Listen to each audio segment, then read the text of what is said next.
Run और जो नियान के पापा ने किसी का खून कर दिया था, जिस बात की वजह से वो एक मर्डर की पेज की वजह से वो ह्यूमिलेशन कभी वो झेल ही नहीं पाई और उसने अपने आप को खत्म किया। हुसैन तो बहुत ज्यादा रोने लगता है। उसके बाद वो बोलता है कि उन सबको खत्म करो जिसने नियान को मुझसे छीना है। पर मुझे कभी ऐसा पता चलता कि नियान उसके साथ खुश नहीं है। पहले उसके पास मैं बाहर इसलिए नहीं रह रहा था क्योंकि मुझे शौक था, मुझे बस नियान को खुश देखना था और नियान को अपने आंखों के सामने किसी और का होते हुए देख नहीं पाती। ये सब कुछ होने के बाद मैं किसी को नहीं छोड़ने वाला। अभी प्रेजेंट से नहीं सब कुछ याद कर रहा था। बोल रहा होता है कि ऊपर वाले ने मुझे एक मौका दिया, जो भी तुम्हारे साथ होने वाला है उसको रोकने के लिए, तुम्हें प्यार करने के लिए, तुम्हें प्रोटेक्ट करने के लिए। यहाँ तक बात मेरा निकम्मा भतीजे का है, उसका मैं देख लूंगा लेकिन मैं तुम्हें हट होने नहीं दूंगा नियान।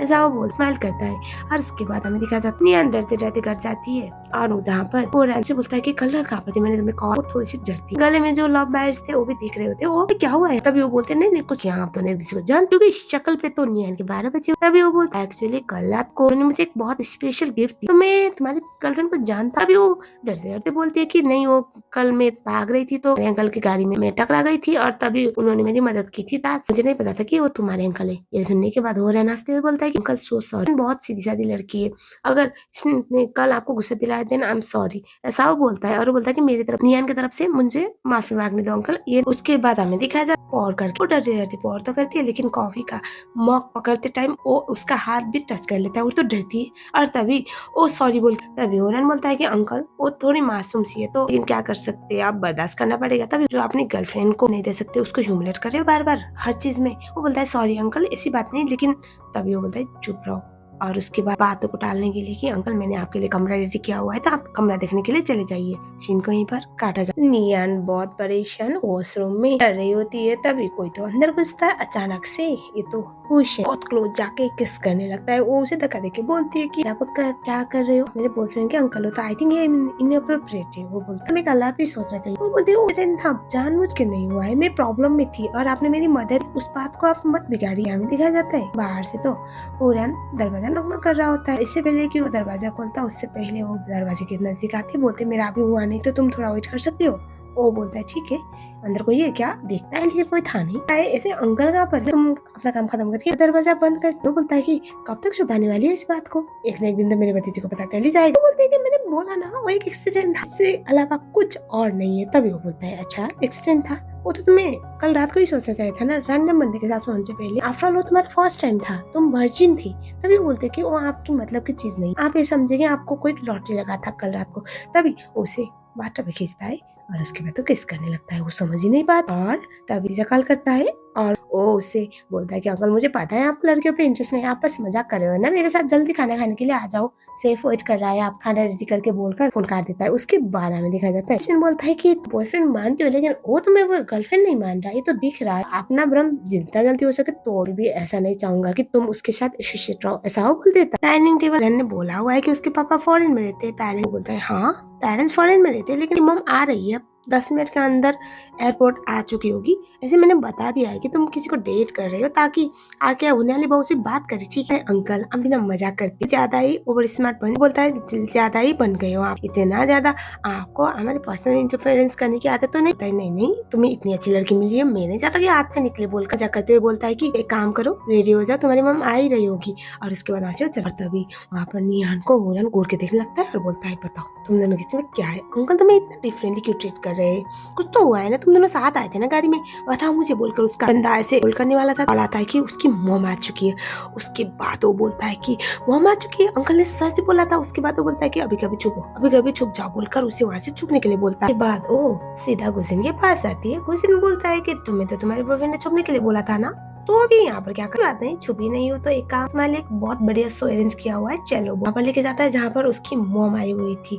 और उसके बाद बुरहान को उसकी मॉम बोलते है कि तुम्हारा अंकल बोल रहा था कि तुमने एक लड़की को छुपाया हुआ है, कहाँ पर है बताओ। वो बोलते हैं मॉम क्या बात कर रहे हो, अंकल मजाक कर रहे थे, आपको लगता है कि मैं लड़की छुपाऊंगा, जो भरोसा नहीं, मैं बस मजाक कर रहा था, टाइम पास कर रहा था। मॉम कोई भी नहीं। मॉम बोलते कि हाँ ठीक पास कर रहे हो तो अच्छी बात है, बढ़ना अगर तुम शादी करोगे तो किसी नोबेल खानदान की लड़की से करोगी, कोई बड़ी खानदान की लड़की से करोगी, ऐसे रैंडम लड़कियों को नहीं उठा सकते, मैं अलाउ नहीं करूँ। बोलता है हाँ मॉम आप सही बोल रहे हो, मैं कभी भी ऐसे वैसे दो कौड़ी की लड़की को क्यों मुंह लगाऊंगा, आपको पता है। बहुत बड़ा झटका लगता है। उसके बाद वो दरवाजा बंद करता है और उसके बाद बोलता है देखा ना तुम्हारा बॉयफ्रेंड क्या बोल रहा है, उसने कभी भी तुम्हारे लिए अपने दिल में कोई भी जगह नहीं बनाई, बस तुम बेवकूफ बन रही। तो क्या अभी भी लगता है कि ये तुम्हारे लिए सीरियस है? बोलकर किस करने लगता है। वो उसे बिल्कुल भी नहीं रोकती और वो दोनों एक दूसरे को किस करते हैं। और हमें दिखाया जाता है, बोलता है कि ये लो तेरी कंपनी चाइना वापस शिफ्ट हो रही है, पर तुम एजेंट डिजाइनर काम करोगी।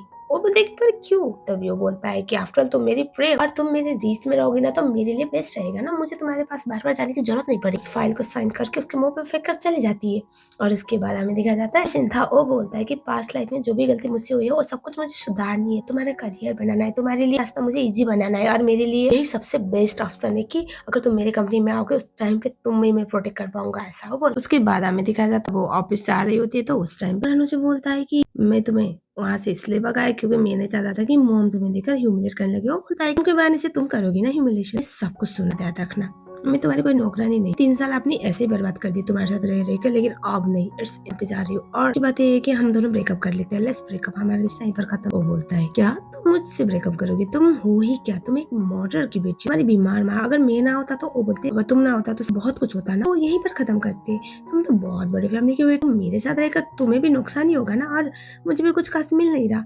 सो तुम मुझे एक रिस्पेक्टेबल लाइफ नहीं दे सकते, तुमने मुझे बर्थडे में जाने नहीं दिया, तुमने अपनी मम्मी के साथ जो भी बात किया मैंने सब कुछ सुना। तभी हमें दिखा जाता है थोड़ा दूर से गुस्से ने सब कुछ देख रहा, अचानक से इस लड़की में इतनी अकल कैसे आ गई। नियन अपनी मॉम के पास होती है जो बीमार थी, उसकी मॉम उसे बोलती है कि उनके में पक्का लड़ाई हुई होगी, लेकिन एक बात याद रखना, उसने हमारी मदद की थी जब हमें किसी ने मदद नहीं किया था। फ्लैशबैक टाइम जहाँ पर उसके डैड मर्डर के चार्ज पे जल गए थे, बहुत परेशान थी, फाइनेंशियली स्ट्रगल कर रही थी, तो उसे पता चलता है कि किसी ने उसका सारे बिल्स पे कर। उसको देखने के लिए जा रही थी तो वहाँ से आ रहा था, इसी बात कैसे उससे लगा के हो रहा ना, उसने उड़ान को हक कर दिया, तो समझ नहीं पाया। एक खूबसूरत लड़की उसे गले लगा रही थी, उसने अच्छा फायदा उठा। हमें दिखाया जाता है अभी प्रेजेंट में आता है, बोलता है मुझे आपकी बेटी से बात करनी है। उसके बाद वो बाहर जाके बोलता है कि मैंने 3 साल तक तुम्हारे जितने भी एक्सपेंसिव कवर किए हमारी फैमिली कुछ लौटाओ, तो उसके बाद सोच लो, वरना तुम्हारे पास इतने पैसे नहीं, मुझे पता ही ऑटोमेटिकली कि तुम्हारे पास इतने पैसे हैं, लवर बनकर बोलते मैं सारे पैसे लौटाऊंगी। वो बोलता है कि अच्छा हुआ कि तुमने अपनी असलियत पहले दिखा दी ना, 3 साल से ज्यादा मैं तुम्हारे साथ बर्बाद करती, बोल के वहाँ से वो चली जाती। और हमें दिखा जाता है गुस्सिन था बाहर था, वो बोलती है कि मुझे पता था तुम यहाँ पर हो।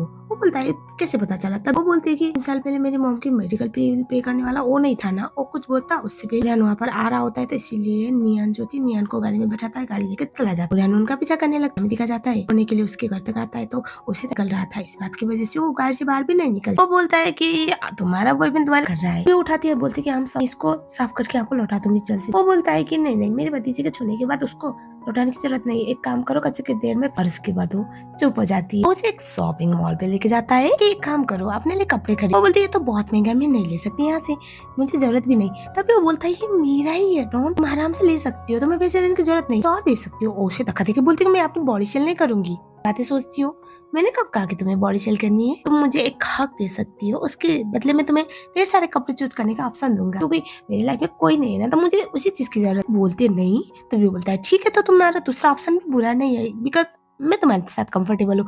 उसके बाद उसे बाकी जाके हक करती है, उसे छोड़ ही नहीं रहा था। उसके बाद वो तभी दोस्त जो हुरान का था वो उसे कॉल करके बोलता है तुम्हारी गर्लफ्रेंड तुम्हारे लिए कोट खरीद रही है, तुम्हारे लिए कुछ ज्यादा ही सीरियस पागल है, लेकिन उसे समझ नहीं आ रहा था कि ये क्या चल। अभी हमें दिखा जाता है नियन थी, उसे कॉल आता है कि ओरियन क्लब में बहुत ज्यादा नशा करके पड़ा हुआ है, तो उसे लेने के लिए आ जाए। नियन बोलते है कि ओरियन क्लब पे नशे की हालत में, तो उसे हम ले जाए। बोलता है तुम्हें अभी भी उसको देखना है, चलो मैं भी जाने के बाद जब सुनो उसकी बात अपने दोस्तों के साथ फ्लेक्स कर रहा था, जब उसके दोस्त पूछते हैं कि क्या तुम सच्ची मुझसे प्यार करते थे? वो बोलता है नहीं, मुझे एक नौकरानी की जरूरत थी मेरा ख्याल रखने के लिए, बस उसने वही काम पूरा किया, मैं तो मैं किसी और के साथ करता। बहुत बुरा लगता है। इनफैक्ट उसके साइड के टेबल करके वो बैठता है और उसके बाद उसे बैठने के लिए मजबूर करता है, और वो बोलता है कि पता है वो मुझसे माफी मांगने के लिए कोट वोट खरीदने गई होगी, और 2-3 दिनों के अंदर ही मुझसे आके बात कर लेगी। पैर में पड़ के महिमा से किस प्यार करता है, और दोनों वहीं पर चालू होता है। शायद खुला था जिस बात की वजह से ओरियन को लगता है ये नियन है, फिर सोचता है कि नियन कैसे हो सकती है, नियन तो बहुत सीधी लड़की है, वो ऐसे क्लब में कभी आई ही नहीं, ऐसा सोच के वहाँ से वो चला जाता है। उसके बाद हमें दिखाया जाता है अगले सीन में, जहाँ पर उसे बहुत बड़ा कॉन्ट्रैक्ट साल तक वो ग्रुप की डिजाइनर बन के उसे यहाँ पर काम करना था। वो बोलती मुझे क्यों, मुझ में ऐसा क्या है जो तुम मुझे इतना बड़ा अपॉर्चुनिटी दे रहे हो? वो बोलता है कि तुम्हारे पास सब कुछ है, तुम्हें लगता है कुछ नहीं? तो ये बोलती है कि नहीं मैं ऐसी लड़की नहीं हूँ, मेरा मतलब वो नहीं। वो बोलता है ना तुम हमेशा दूसरी चीजें ज्यादा सोचती हो ना, आज तक मुझे कभी किसी ने बड़ी अपॉर्चुनिटी दी नहीं, तो मैं जहाँ पर जब उसके डैड को जेल हुआ था उसके बाद किसी कंपनी में भी उससे एजेंट क्लर्क में हायर नहीं की। वो वही बोलती है यू हैव गुड टैलेंट, मुझे पता है। और उसके बाद वो बोलता है तुम्हारे पास दो ऑप्शन, अपने टैलेंट को यूज करके अपने आप को साबित करो, मैं तुम्हें फ्री छोड़ रहा हूँ, मैं कुछ तो है जो मुझे काफी, या फिर दूसरा ऑप्शन लाइफ टाइम मेरी लवर बन के रहो, वो भी बुरा ऑप्शन नहीं है। मैंने बोला ना आई एम कंफर्टेबल, बोलती है नहीं मैं यही टेंडर पेपर लेके भाग जाती हूँ वहाँ से। वो मन ही मन में सोचता है कि मैं तुम्हें उस मुकाम तक पहुँचाना चाहता हूँ जिस मुकाम में तुम बार जाने का सोच पे तुम्हारा पास तुम्हें कभी भी अफेक्ट नहीं करे। बंदा काफी ज्यादा प्यार कर। उसके बाद क्योंकि ऑफिस में अचानक से नियान आई थी और ये डिजाइनर बनी थी तो किसी को पसंद नहीं आ रहा था। सब लोग बोल रहे थे कि पक्का इसने कोई शॉर्टकट अपनाया होगा। गुस्से आता है, बोलता है कि हाँ इसने शॉर्टकट अपनाया, और वो शॉर्टकट में वहाँ पर नियन भी थी। तभी वो बोलता है ये देखो को उसके डिजाइन, बोलता है कि इस डिजाइन के बारे में क्या कहना। वो लोग बोलते हैं कि बहुत बढ़िया है ये डिजाइन, तो क्या हुआ पर्सन ने किया होगा ना पक्का, मतलब वो एजुकेशनल क्वालिफिकेशन। बोलते हैं नहीं ये सब कुछ इसने, की बात सच है कि इसने कनेक्शन के दम पर ही अपना मुकाम बनाया है, लेकिन इतना टैलेंट पर्सन है तो वो ग्रुप क्यों एक करने की हिम्मत करेगा, ऐसा लेगा इतना टैलेंट पर्सन को किसी और कंपनी में भेजने का। अगर ये इस कंपनी में ना होगी ना किसी और जो उसको उसके बहन के साथ रह करना। और हमें देखा जाता है ऑफिस रूम में आती सोचती है कि जल्द से जल्द सारे डिजाइन लेके चली जाती हूँ, अगर ओम दिखेगा ना मुझे फिर से पकड़ने लगेगा, मेरे आसपास आने के बहाने ढूंढेगा। लेकिन हमें दिखाया जाता है क्वेश्चन आके उसे पकड़ता है और वो बोलता है मैंने तुम्हें इतनी बड़ी मदद की और तुम ऐसे भाग रहे जैसे कोई चोर। और हमें दिखाया जाता है वो बोलती है नहीं मेरे यहाँ पर ड्राफ्ट डिजाइन थे वही घर है ना जिस घर में तुम 3 साल से रहती थी, तुम्हारे बॉयफ्रेंड तुम्हारी पुरानी यादें ताजा करने के लिए। तभी बोलती कि उस कार मेरा कोई लेना देना नहीं, मैंने ब्रेकअप कर लिया। सच में डिजाइन लेने करने लगता है बड़े पैशनेटली। तभी अनफॉर्चुनेटली बोले या फिर फॉर्चुनेटली वहाँ पर उड़ान आता है। नशे देखने के बाद तो दोनों को रोकना ही था। वो आता है टेबल के नीचे पर जैसे नियन को दिखता है तो पहले तो होरान बोलने लगता है यहाँ पर तुम इसलिए आए क्योंकि तुम्हें मुझसे माफी मांगनी है ना, आज भी तुम मुझे भुला नहीं पाए, मुझे पता है तुम ड्रामा कर रही थी मुझे बुलाने का। बोलते हैं मैं यहाँ पर अपने डिजाइन लेने के लिए आई हूँ। वो उसे बोलता है कुछ यहाँ पर ऐसी हरकतों पे ऐसे एक्सप्रेशन पे होरान को ऐसा लग रहा था कि उसे सीरियस करने के लिए कर रही है। वो बोलता है कि मैंने तुम्हें भाव नहीं दिया ना इसीलिए तुम आज भी तड़पती हो ना मुझे पाने के लिए, अभी कभी माफी मांगो मैं सब कुछ भूल जाऊंगा। उसे जोर का तमाचा लगाती तो उसे बोलता है कि तुम 2 दिन बाहर कर रही थी तो ठीक था लेकिन अब ज्यादा हो रहा है और अब तुम रोते हुए मेरे पीछे मत आना क्योंकि मैं तुम्हें बर्दाश्त नहीं करने वाला। मैं मुझे वापस पाने के लिए मेरे पैरों में पड़ेगी बोल के वहां से चला।